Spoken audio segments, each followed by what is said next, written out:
There are stories that stick with you, ones that chill you to the bone, not because of what happened, but because of who made it happen, and how deliberate it all was.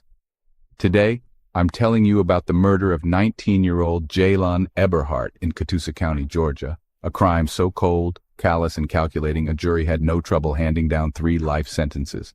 Let's go back to September 23, 2021. Jaylon Eberhardt was your typical 19-year-old, just trying to meet up with someone he'd been chatting with online. That someone was Deanna Ragland, just 16 at the time, who used Snapchat to lure him to the Catoosa Gardens apartments with the promise of a meetup. But it was all a setup. While Jaylon thought he was heading out for an ordinary night, Deanna was texting updates to her accomplices, Keontae Ragland and Keishan Rowe, both 21, and Malachi Housley. The motive? Believe it or not, prosecutors say it all started over minor disagreements between Jaylon and Keontae, but instead of talking things out, the group plotted meticulously how to end his life. Here's how it played out.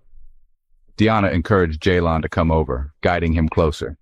Then, at the last minute, told him she'd changed her mind. As Jaylon turned to leave, Malachi Housley stepped out of the shadows and shot him in the back and leg. Wounded and desperate, Jaylon somehow managed to make it to the doorstep of a local law enforcement officer, crying out, "Help me! They shot me!" But it was too late. He collapsed and died right there. Investigators quickly started piecing things together, thanks in part to Jaylon's family, who handed over his messages with Deanna.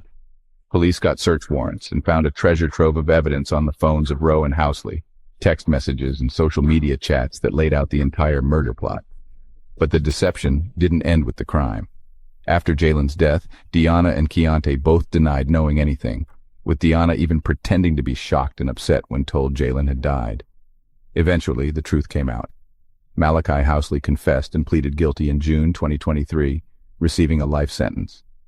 The others, Deanna Ragland, Keontae Ragland, and Keishan Rowe, were found guilty of felony murder and aggravated assault after a jury trial in September 2024.